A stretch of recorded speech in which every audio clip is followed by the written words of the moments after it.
Everybody, welcome to the morning meeting, a program based on the Network News Division's morning meetings. And often what happens in the morning meetings, usually they're around 9 o'clock when we meet with the Eastern time, based in New York City, as I am.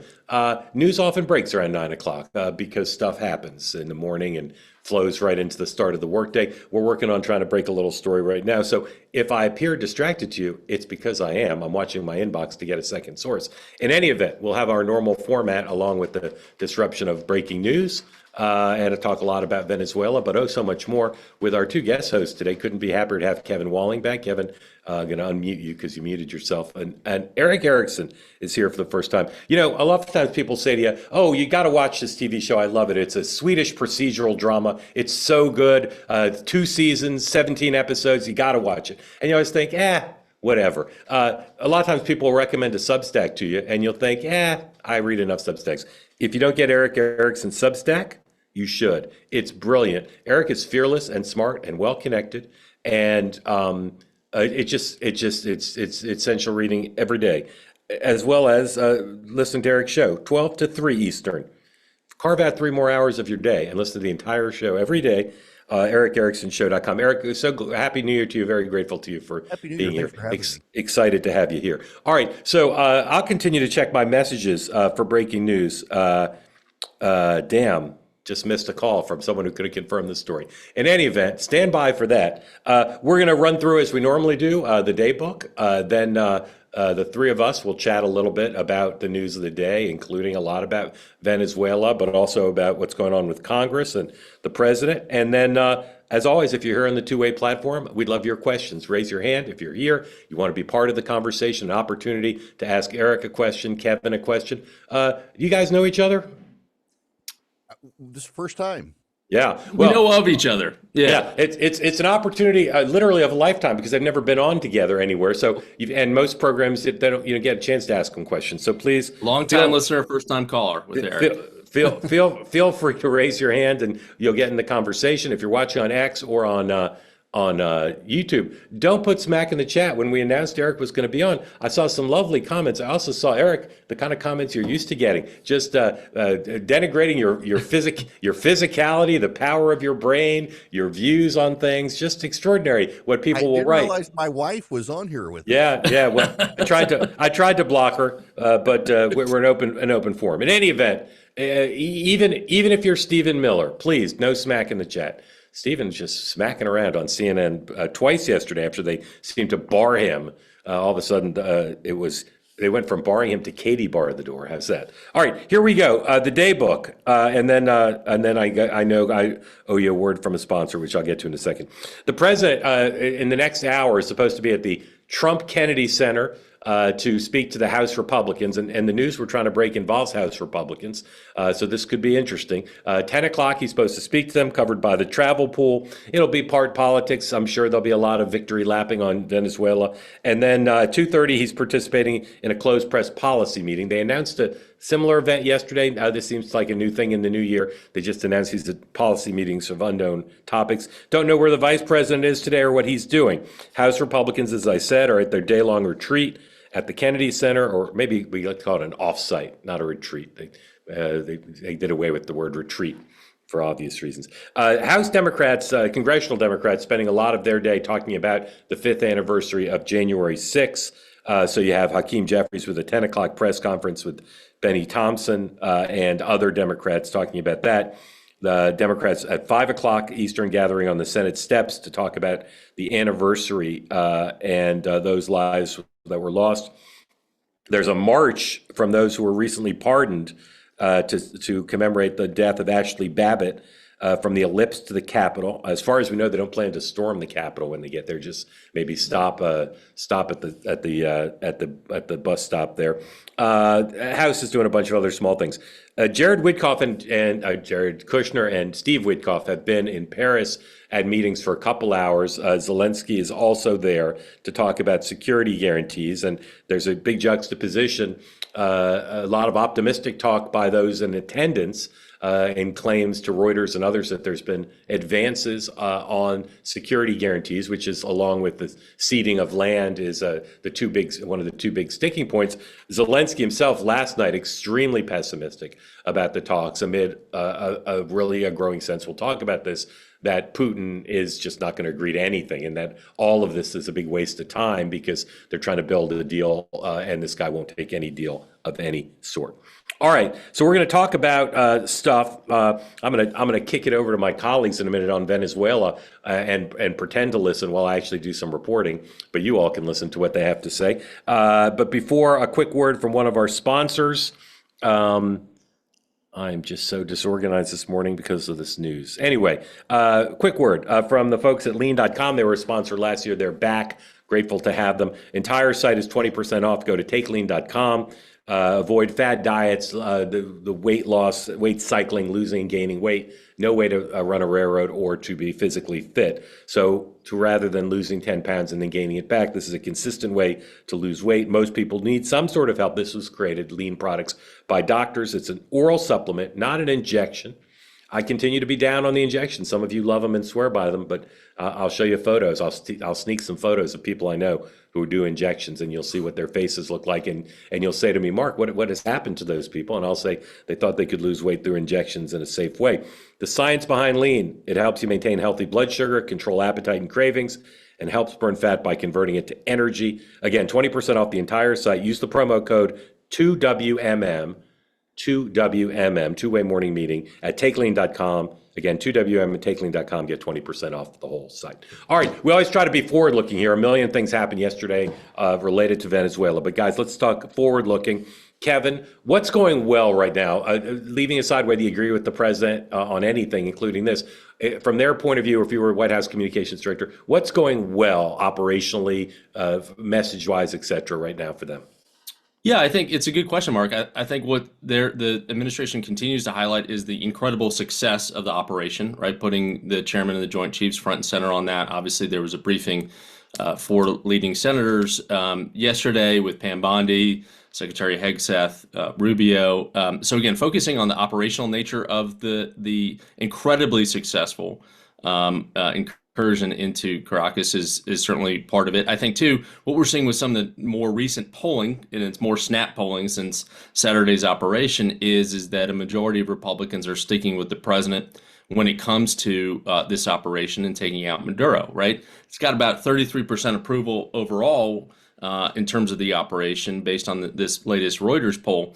But you're seeing more of the kind of the anti, foreign entanglement folks on the right kind of holding their fire that we've seen in the last couple of days, and mostly uniformly lining up behind the president on this element. So I think that one of the only positives really for this administration right now is the fact that MAGA world is generally united behind this operation. Eric, both on politics and on the substance in Venezuela, what's going well? Yeah, I'm always dismissive of these snap polls, particularly ones over the weekend. But the president, I think he does need to make the little case a little more. I don't know that most people realize Iran and Hezbollah have fronts within Venezuela right now, including an Iranian drone factory that we took out on the way out of Venezuela the other day. The fact that we were able to do it, though, there's always a rally around the flag opportunity that the president can seize on here, because I mean, this was a really impressive operation. It's something that neither Russia nor China can do. It's something that we did against Chinese and Russian air defense systems in Venezuela, that they couldn't match the F-35s. They couldn't match any of even the helicopters. So the president's got that. He's got a united Republican front right now to be able to make the case. And the Democrat message is really split on this. You've got the Gottheimers of the world praising getting rid of Maduro. You've got a lot of people who were demanding Trump 5-6 years ago get rid of Maduro, now saying, why did you do this? This is illegal. Look, you got Floridian foreign policy at play right now, which is good for the GOP because we're catering to the voters in South Florida. You've got the Cuban situation now destabilizing. The question, though, is what comes next? And I think a lot of people expecting reform in Venezuela may be disappointed by what comes next.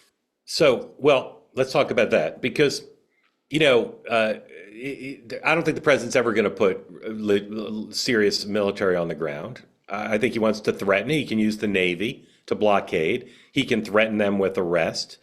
they can start indicting more people and then go in and seize them. So sometimes when this stuff happens, you got to move quickly, right? The Pentagon's like, we got to go to Baghdad right now. We got to get in there. We can't waste the momentum.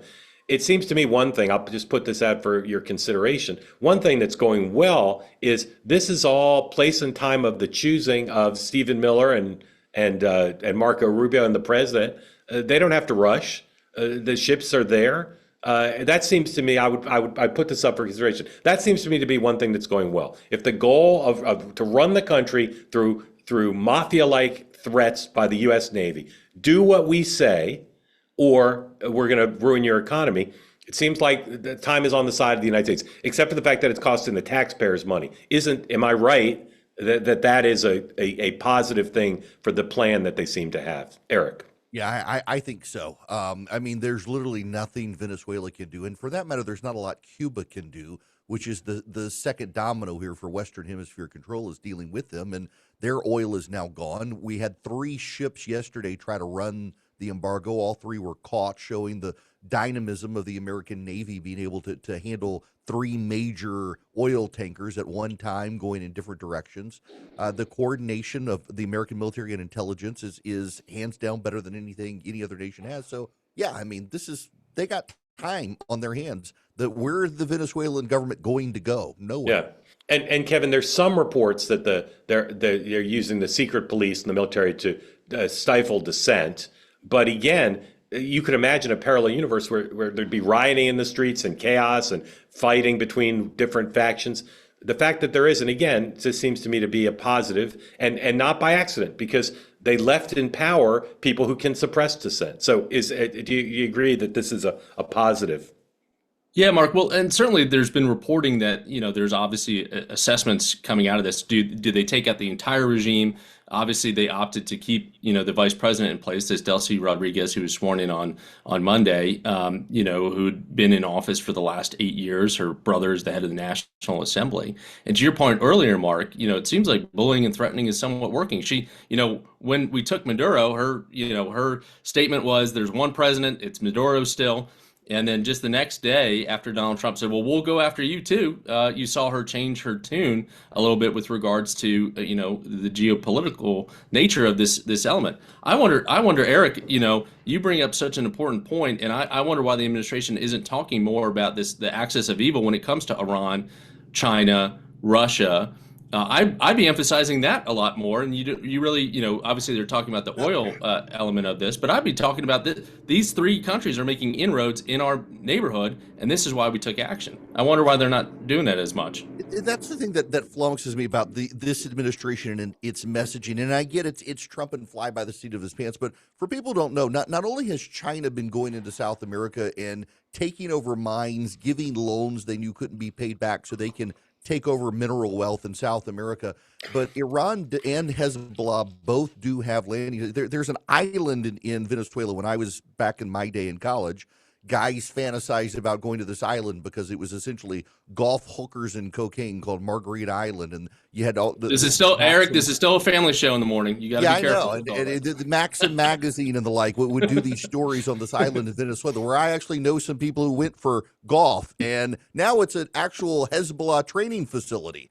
And we dropped bombs on it on the way out the other night. Iran makes drones for Russia in Venezuela. There's a money laundering operation. It sounds like the ultimate story for Vice back in its heyday. Yes, yes, exactly. And this is it's a major operation, and we're not really talking about it. There's something oil, which is, by the way, I'm fine with as an oil brat who grew up in Dubai. But also, you do have this ancillary issue here that's a major issue. There's something weird going on with China and Russia, and their lack of enthusiasm about talking about it. They're happy to talk about Hezbollah. And obviously, a big part of this is the whole macro Trump foreign policy spheres of influence, sending a message to China and Russia. This hemisphere is ours. We can talk about Taiwan and Ukraine later, but they don't want to talk about China and Russia. Even though you're right, that's an axis of evil that people in this country respond to. I don't know why that is. The other thing, Eric, you mentioned the oil. The press is so against American having access to oil and fossil fuel in general. It's one of the few areas of coverage that I think has been anti-Trump. I'd say overall the coverage has actually been pretty positive, given that it's Trump. But they don't like the notion of gunboat diplomacy for oil. Now, again, I'm not telling you here I'm for using fossil fuel till 2070, and I'm not here telling you that I endorse a gunboat diplomacy to steal the oil from another country. But leaving that aside, just the president's openness, he did a phone there with Joe Scarborough yesterday, and he said we're keeping the oil. And he said, I was such a critic of Bush not keeping the oil in Iraq, and he was at the time. He thought we should have kept it. So is that Chuck Schumer called for a decade ago, that this has been a priority for the United States in terms of our foreign policy goals, and that Democrats oftentimes are just on autopilot anti-Trump on everything.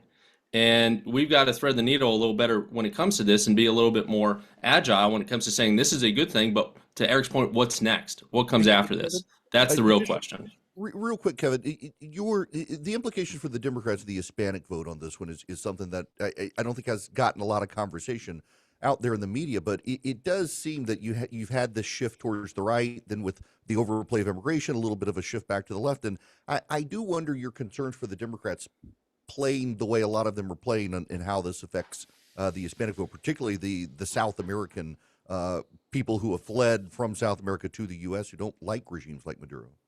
Yeah, it's a really good question. And you look at, someone like Debbie Wasserman Schultz that represents, a pretty large community down there. Her statement initially was, this is a great thing. Let's celebrate, full stop, right? And not let's hedge our bets on this when it comes to constitutional authority and things like that. Because I do think this, you see the images of folks celebrating in the streets, not just in Venezuela, but all throughout Florida, some places in Texas, other places, because this is roundly a good thing for the 8 million Venezuelans. Many of them are here in this country that have fled since Hugo Chavez. All right, I want to talk about Greenland in a second, but I want to deal with some breaking news. And our policy on two-way is to not hide news from you. I don't think there's anything wrong with talking about a possible story, even though it's not finally confirmed. Don't go to Vegas and bet on it, and just take it for what it's worth. An excellent source tells me that a member of the House has passed away, a Republican, and with Marjorie Taylor Greene's departure yesterday and the fragility of the majority, that would give Republicans 218 votes in the House. And the second source just didn't confirm it, but responded in a way that makes me think it's true. So I think it's true. So sorry, just reporting in real time. That happens. So let's talk about this. If the majority's 218, it means that the speaker could lose his job, right? So the House is a complicated place. Yes, a member of the House is being reported by others has passed away. So let's talk about it. Eric, what are the implications of this? Yeah, we're headed into an election year right now, so the House isn't going to do much of anything this year anyway. The Republicans still have a numerical advantage. I think you're probably going to see people departing the House recognizing nothing else is going to get done other than the pro forma stuff they have to do. Yeah. The Speaker of the House, the member of the House who passed away, California Representative Doug LaMalfa, was 65 from Northern California, was the chair of the Congressional Western Caucus. I take all the points you just made, Eric, but if he loses his speakership, then we could have impeachment hearings, right? You could. I still think there is a numerical advantage there. You're not going to go. I don't think you're going to see him lose. But if he does, yes, the House Democrats want to show they're fighting to their base. The way to do it would be to push impeachment, which would die in the Senate, but it would still be a fundraising boon for the Democrats and excite their base. Yeah. So it's 218 now to 213. Okay. Yeah. And so they still have a majority, but obviously every vote now makes everything harder. Okay, let's talk about Greenland. The Millers, Stephen Miller and his wife, blanking on her first name. Katie, thank you. Katie and Stephen Miller are the first couple of Let's Take Greenland. Katie put something on X about it, and then Stephen talked about it yesterday. Kevin, how seriously should we take this? What do you think the White House is actually trying to do? What would be an acceptable outcome for the president? Denmark says, no, you can't have Greenland still. Yeah, I don't think there's any invasion imminent, right? We saw 15,000 service members, off the shores of Venezuela before this military action. We're not seeing that obviously play out, but he likes to, have this kind of rhetoric and bully the Europeans. He bullied them into supporting more in terms of NATO commitments and things like that. So this could also be more. I think this is more rhetoric than anything. You see, there's a bipartisan Danish caucus in Congress. Blake Moore of Utah and Steny Hoyer of Maryland, Republican Democrat, condemning any kind of this talk, not just the idea of invasion, but rhetoric down this path. The Danish Prime Minister said this would shatter NATO. So this is a lot different than what we've seen with Venezuela taking out Maduro. I think you'd see real bipartisan pushback to this. So I don't think anything is imminent. I think it's all just rhetoric from this president. Eric, is it just rhetoric?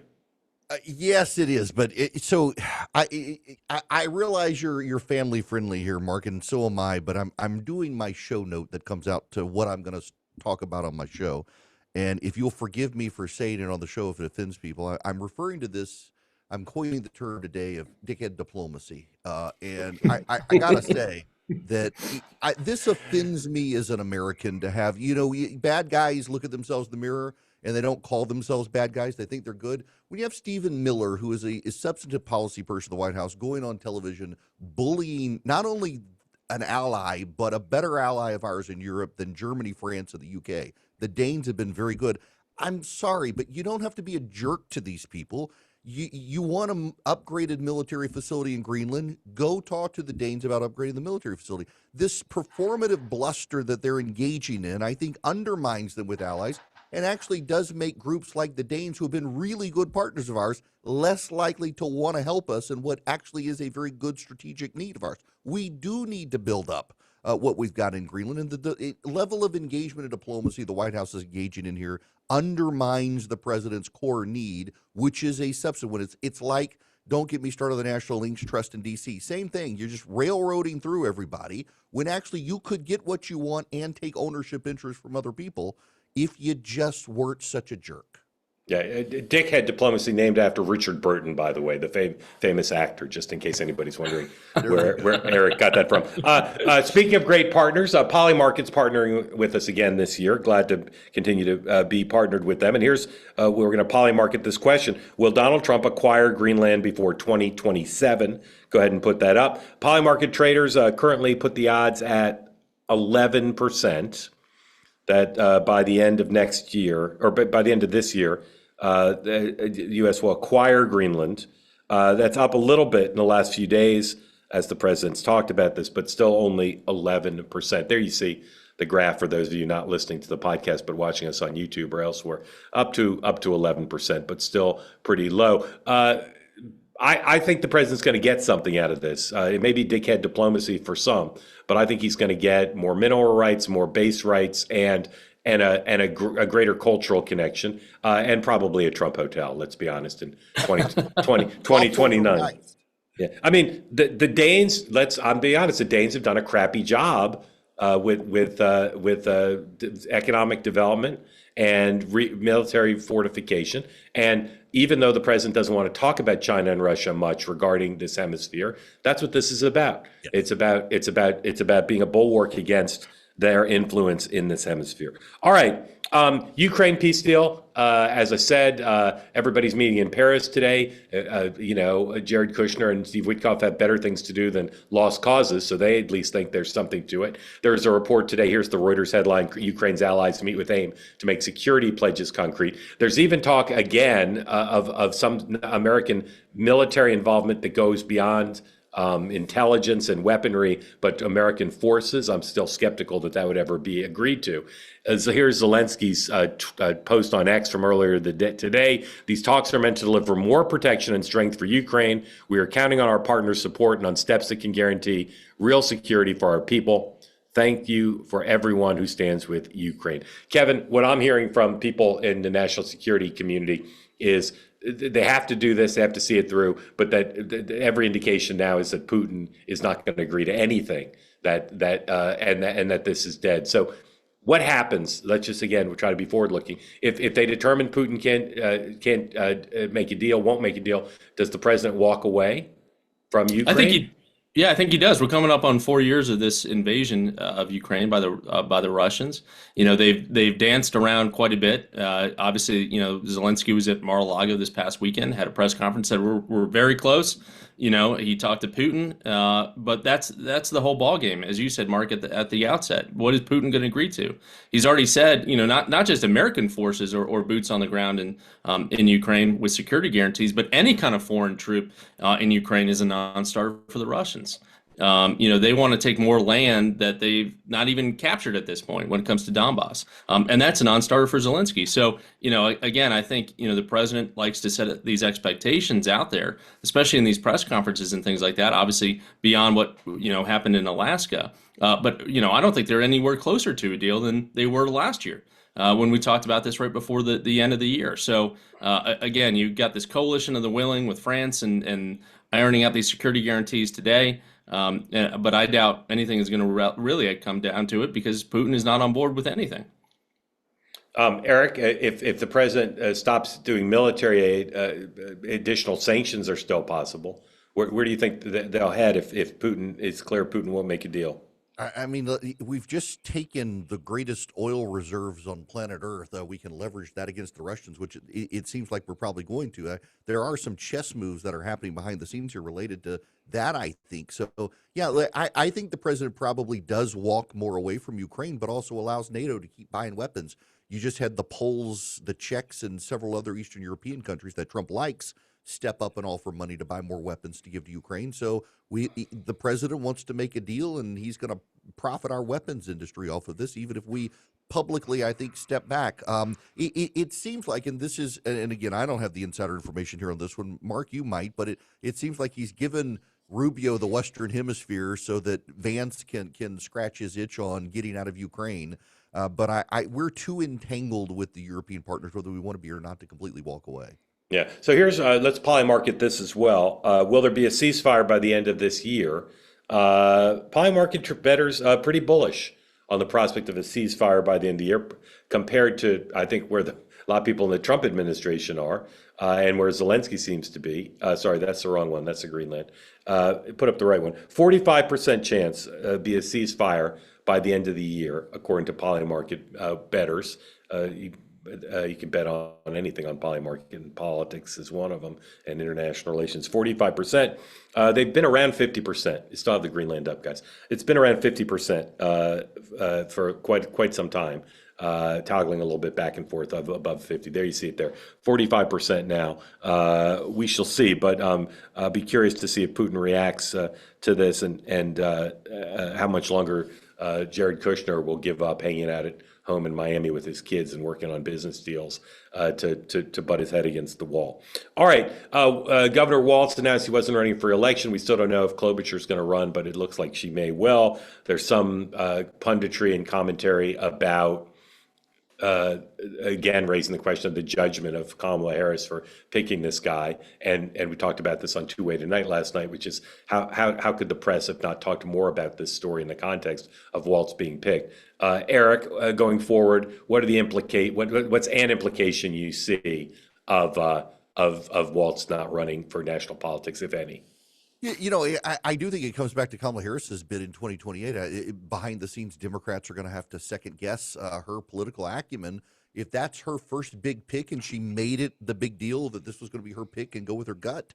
But also, I got to just scratch my itch on this one and say that for the last multiple days, we've been treated to nonstop stories of who Nick Shirley is and how there's no there, and yet there's no there that took out the governor from running for re-election. Maybe the National Press Corps could show a little more curiosity about the scandal. Yeah. Kevin, what implications do you see? Listen, I'm just a big believer on if you're a mayor or a governor and you have the ability to run for a third term, you shouldn't. There's been no real successful third terms in American history when it comes to big city mayors or governors. People get tired of you after 12 years. And, I do think, to your point, Mark, that Klobo is going to get in and run for governor and be, a two-year governor from a Midwestern state, turn the state around politically because of this. Maybe capture a House seat or two, and then is looking really sharp to be a vice presidential contender, because there's nothing that is not political in terms of what Amy Klobuchar thinks through in terms of her next step. So, I think we'll be done talking about Tim Walz for a long time. But to Eric's point, it will come back to haunt Kamala Harris down the road. That this was her one decision. She was so dead set against Josh Shapiro, who was my guy, that she went in this direction, and it was a failed choice. Yeah.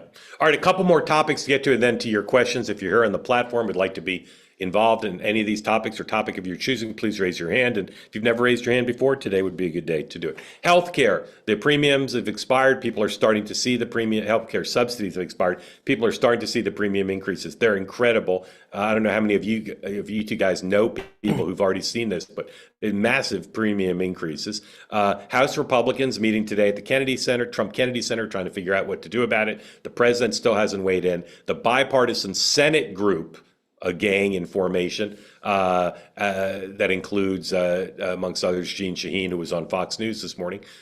They're trying to come up with a solution, and they're relatively optimistic. There's a bipartisan group in the House. There's, of course, the discharge petition that'll be voted on maybe this week.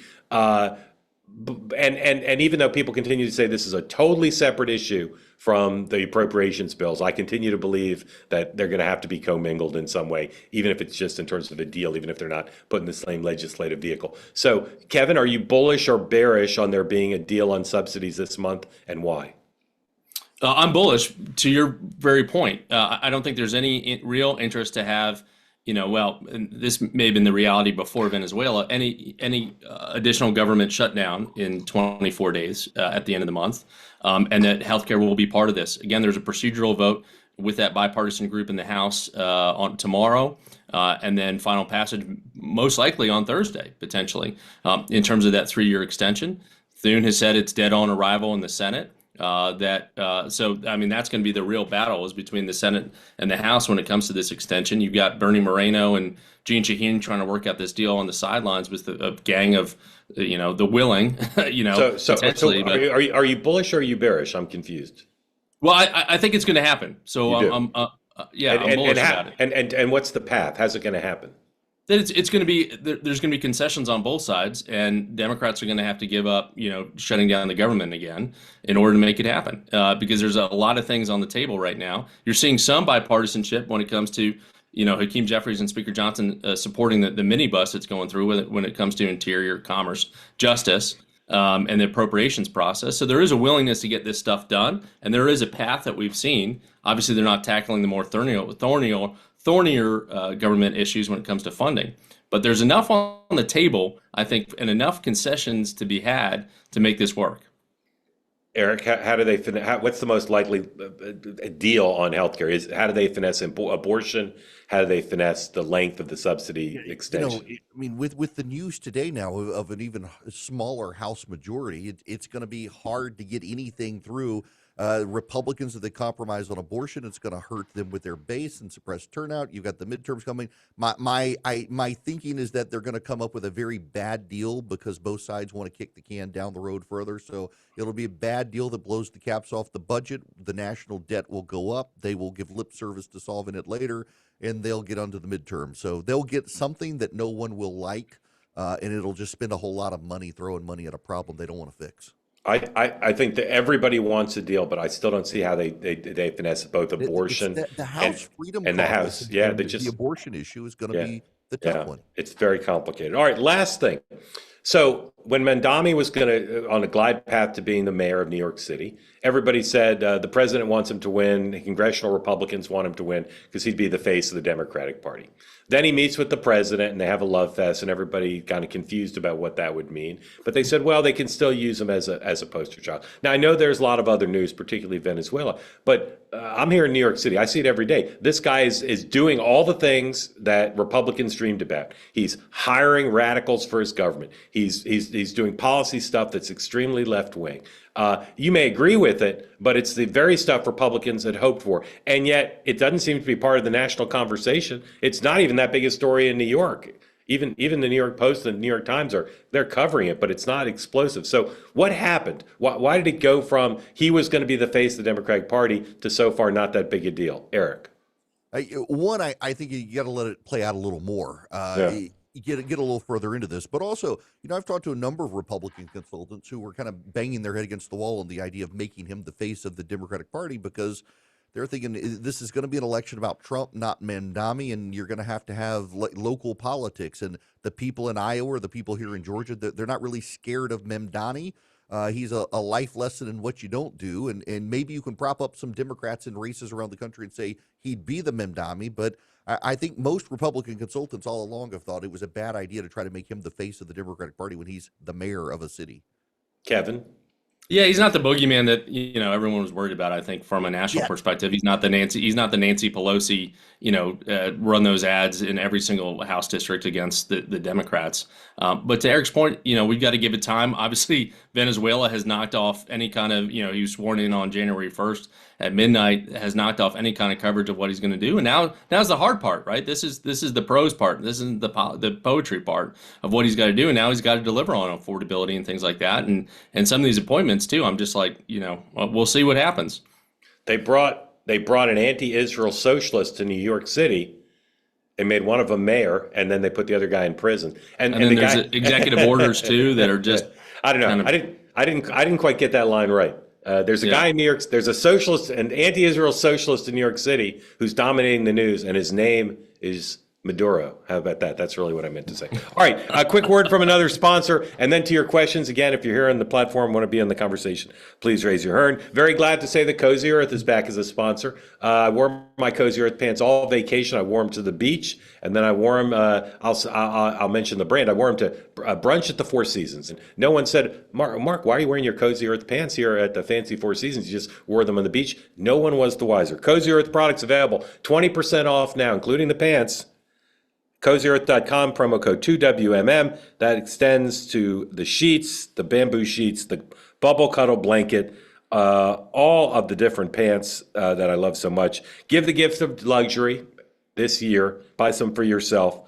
Make every moment comfortable. Head to CozyEarth.com. Use my code 2WMM for 20% off everything on the site. Be sure to mention you heard about Cozy Earth here. Some of you mentioned to me that you got Cozy Earth products over the holidays for your loved ones or got them as a gift, and everybody was very pleased. So right now, CozyEarth.com, promo code 2WMM for 20% off everything on the site. Here we go. Nelson, welcome in. Tell folks who don't know where you are, what's on your mind. For Eric and Kevin, thank you for being part of Two Way, and Happy New Year. Hey, Happy New Year. I have an odd idea for 2026. Have President Trump nominate Thomas Sowell for a Medal of Freedom. He's the foremost conservative economist in the country, and he's brilliant, absolutely brilliant. And he hasn't got the Nobel Prize for economics for the same reason Trump didn't get the Nobel Prize for peace, because he's a conservative. And they should have a celebration day where they honor him and counterpose him against Mamdani.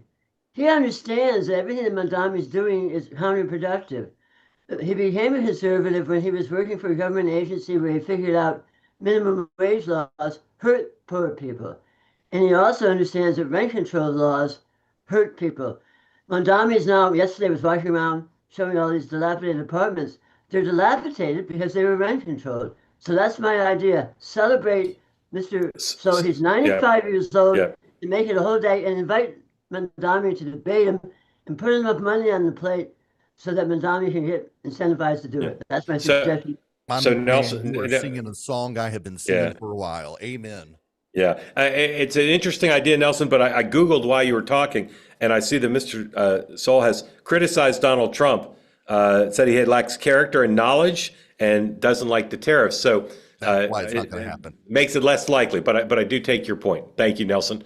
Good idea for many, and I know Eric is a big fan as well, but I think if Donald Trump has somebody Google and Laura Loomer could just walk in with a sheet. By the way, Mark, if I can add there, I actually raised this issue and was told the exact same thing, that the president knows that Sowell's views on tariffs would come up. Yeah. So there's a lesson in there for somebody about something. Joshua, welcome in. You're more likely to be getting the Medal of Freedom, apparently, than Thomas Sowell is, at least from this president. Unmute. Happy New Year. Tell folks who don't know where you are, what's on your mind for Kevin and for Eric, and thank you for being part of it. Thanks, Mark. I'm definitely not getting the Medal of Freedom from Donald Trump. That's for dang sure. I might be on a little smaller record, but it is still a record of being a little bit critical of the Donald. Worried a little bit. So first off, I'll say the Donald Trump corollary to the Monroe Doctrine. At least it's a coherent foreign policy. But a little bit worried that it moves us all in on 19th century spheres of influence, global order again. Yeah. But Joshua, just to ask you on that, I'm not saying there isn't a downside, but to you, what's the downside of being all in on that? Assuming it's conducted the way he seems to conduct it, which is tactical strikes, not occupying a country, but just using our leverage. What are your concerns about it? My concerns are global. The 80 years post World War II, however we want to describe the social order, whether we want to refer to it as a Pax Americana or some sort of American stabilization effort, the number of deaths post World War II in the 80 years post World War II significantly less than the number of deaths pre World War II. Well, World War II and the 80 years prior to that. So I'm concerned that this focus on pure focus on the Western hemisphere is going to cede a sphere of influence to Russia, is going to cede a sphere of influence to China. I worry about our promises in our security agreements with Taiwan and Japan now. And I'm a little bit worried about the relevance of NATO if the United States isn't all that concerned with supporting NATO and our allies. And so I'd like to get everybody's take on that. I am a proponent of post-war Pax Americana, all in on that, but maybe time is passing me by, and I'd like to get everybody's take. It's good to see Eric. I haven't seen Eric in a while, so it's good to see Eric too, by the way. Yeah, it's a hologram. It's like Max Headroom. We couldn't get Eric, but thanks to AI. Eric Erickson is actually dead, and this is just a hologram like Michael Jackson. It's incredible. I'm AI now. Incredibly lifelike. Right. Kevin, address Joshua's concerns, if you would, about balancing concerns about this hemisphere with America's role in the world. Yeah, Joshua, we're in complete agreement of those fears. Mark brought up the point earlier. Why have we been, somewhat quiet when it comes to the threats posed by Russia and China? And maybe it's because Trump believes that he's going to cede other regions to these rising powers, just as a part of the art of the deal. So this post World War II, era that we've been in, to your point, has been relatively peaceful, and the cost of the rise of economic achievement and all that, statistic wise, certainly speaks to that. And if we are indeed entering into this now kind of global situation where you have these different regional spheres of influence with these dominating powers, I think it's a very dangerous thing, especially when resources get less and less. There's more competition. There's 60 active conflicts going on in the world right now that we're not even talking about. So again, I think if we retreat to that mentality of spheres of influence with dominating powers that they can just territorially grab whatever they want, resource-wise or land-wise, I think that's entirely problematic.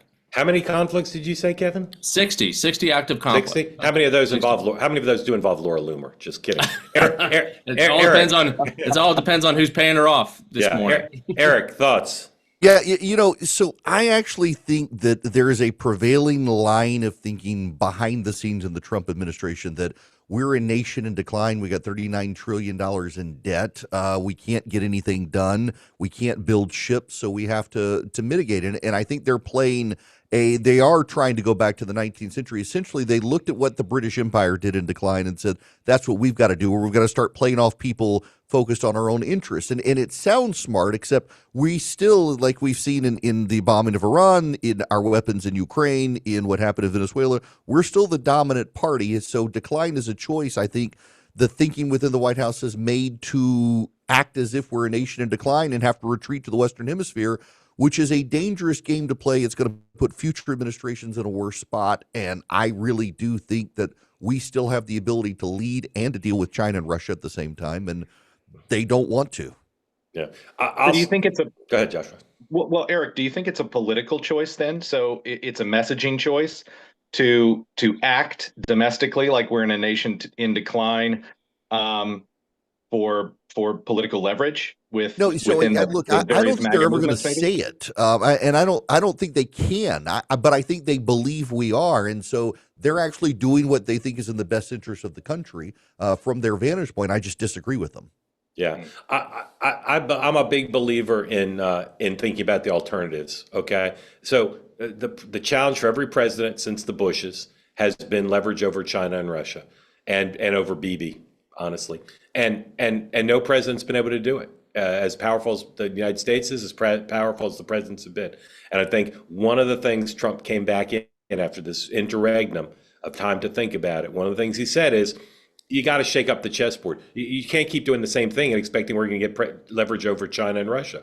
That's the major responsibility of every president, and it's been for decades now. And I think just everything he's doing in this hemisphere is with an eye towards that. It's with an eye towards saying, through both confrontation and accommodation, we're not going to have the United States' blood and treasure be oriented towards how are we going to match China, particularly, but also Russia in the short term. And so I'm not saying this is going to work. I'm not saying I agree with every tactic or every decision, but it is a different policy. Just as remaking NATO, different policy. You had the Republican and Democratic presidents before Trump saying, well, of course, NATO is fundamental. NATO is sacrosanct. And Trump said, no, NATO's not sacrosanct. I'm not trying to get rid of NATO. I'm trying to get them to pay their fair share. And I'm trying to reorient the mission towards keeping America safe as well as Europe. This may not work, but it is purposeful. It is with an eye towards saying, we're going to have peace in the Middle East. We're going to make Iran less of a threat. We're going to make North Korea less of a threat. We're going to make China and Russia not be able to call the tune about how things go. May not work, but it's not doing the same thing that Clinton, Bush, Obama, Biden all did. They all basically tried the same things. It didn't work. Same with the tariffs. The tariffs may not work, but the path we were on for long-term economic decline to not be a manufacturing nation is not sustainable. So this could be a good thing, could be disastrous, but it's different and it's purposeful and it's leveraging the strength of the United States. Do you have any predictions for how this shakeup policy continues, and what's kept and what's cut away after Trump leaves office? I've had the policy, no predictions post-Trump. It's impossible to say. Anybody who tells you what's going to happen to the Republican Party, Yeah. American foreign policy after Trump, even if you knew who the president was going to be, to me, it's impossible to say. That's going to be my policy for the next 3 years. Mm-hmm. Yeah, Joshua, which again, sort of like it hits right at the core of my concern, because when we stray away from respecting international norms, and again, international law is what it is. Maybe it's nothing, but when we stray away from the historic alliances and respecting, supporting, and upholding international norms and stability across the world, we get into this sort of up and down, chaos monster of policy. There's a downside to it. Jeb Bush said Donald Trump would be a chaos candidate and a chaos president, and he was right. But Trump's view is Barack Obama had this view: a president can only make the world and the nation just a little bit better, just incrementally better. And that's just not Trump's view. Trump wants to leave having fundamentally changed stuff, and there are risks involved. But I'll say again, got to think of the alternative. There are huge risks involved in just following the Bush, Obama, Clinton, Biden template. Huge risks involved. And you can see that in America's unhappiness with the right track, wrong track that's sustained over a long period of time. We want to be a rapidly growing, powerful, respected nation. And you can't say we were on the right track before to do that. Joshua, thank you. Grateful to you. Thank you for being part two-way. Dan, welcome in. Happy New Year to you. Happy New Year. Do you get Eric Erickson's Substack? I do not. You should.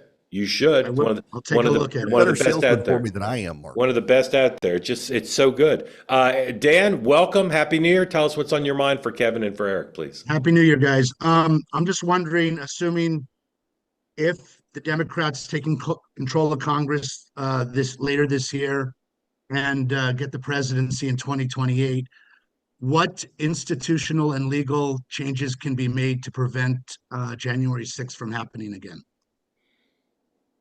Eric. Not a whole lot, frankly. I don't actually think that there are institutional changes that can be made, largely because both sides have their own conspiracies over the election, and I think Democrats are given a little more leeway in the media to suggest that there's impropriety in elections when they lose. See Stacey Abrams' treatment in the press.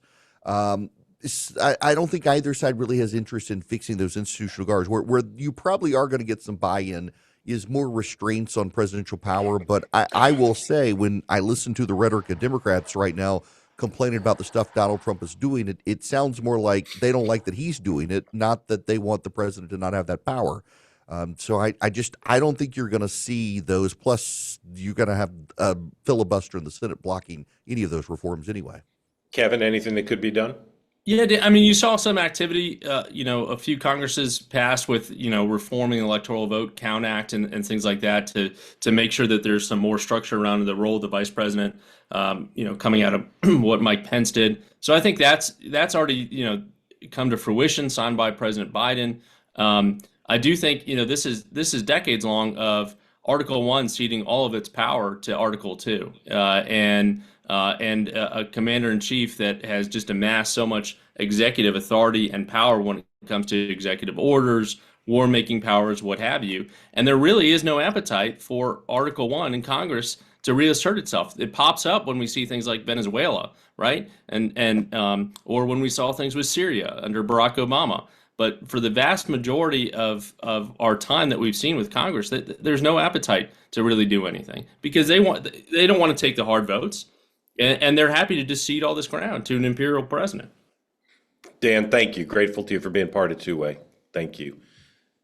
Ellen, welcome in. Thank you for being part of Two-Way. Unmute. Tell folks who don't know where you are what's on your mind for Kevin and for Eric. Hi, Happy New Year, everyone. First, Eric, I have to tell you that my sister recommended you to me. She's very liberal, and she said, Eric Erickson is the only conservative I can stomach. So, so she's like, you got to follow him on Substack. So, Thank you. I appreciated her recommendation. But I was just listening to what you all were talking about regarding risk and just all of the recent events. And I was wondering, what is the riskiest part of us intervening in Venezuela in this way? Or yeah. Great question. Great question. Kevin, what's the single biggest risk of this?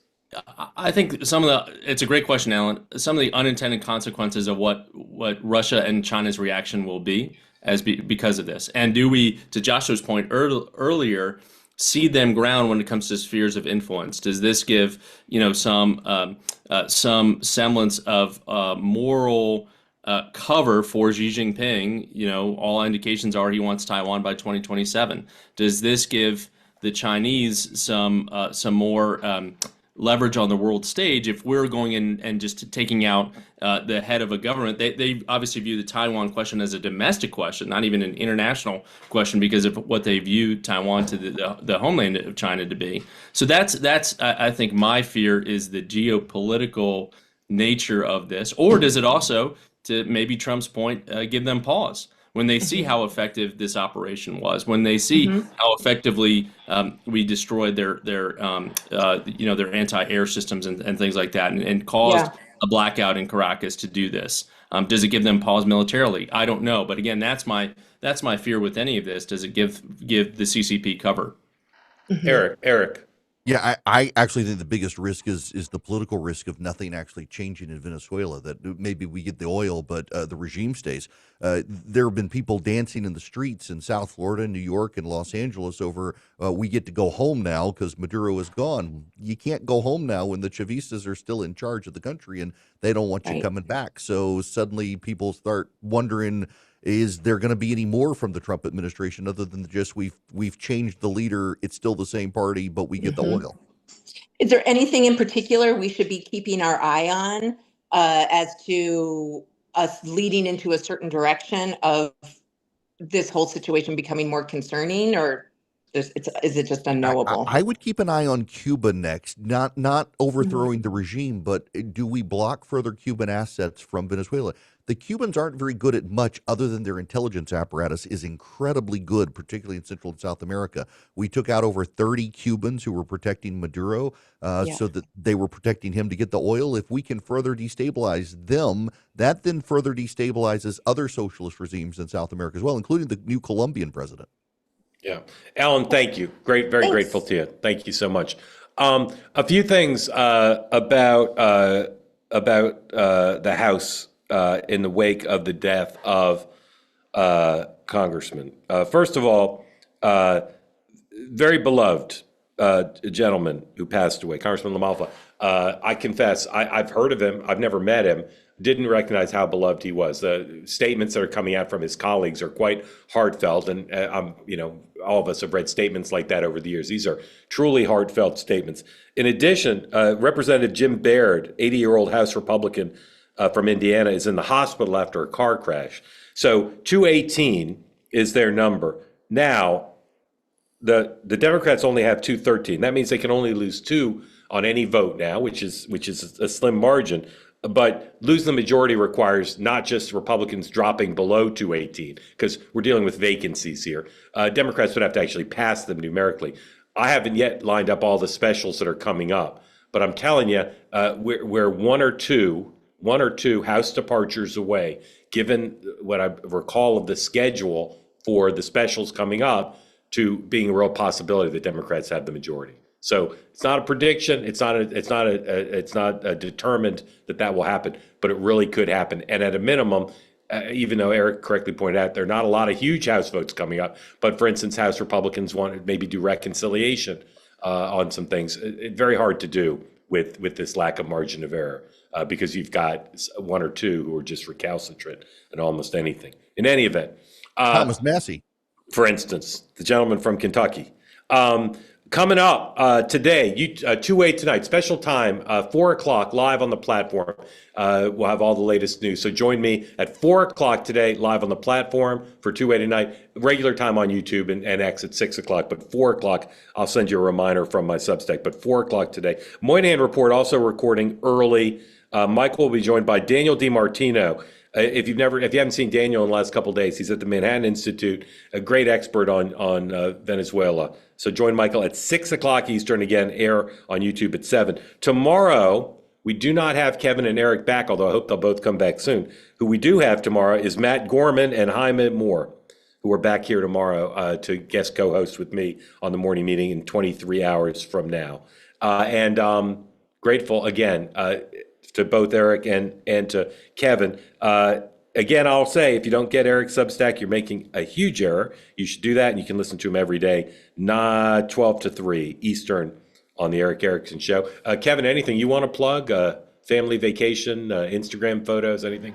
I'll be back on with you on Friday morning. All right, this very conversation. So can't wait to be back. See you in a few days. Thank you all for being part of the two-way community. Thank you again to Eric and Kevin, all the folks who produced the program, and I'll see you at 4 o'clock today, special time on the platform, and then 6 o'clock on YouTube. Have a great day, everybody. thank you.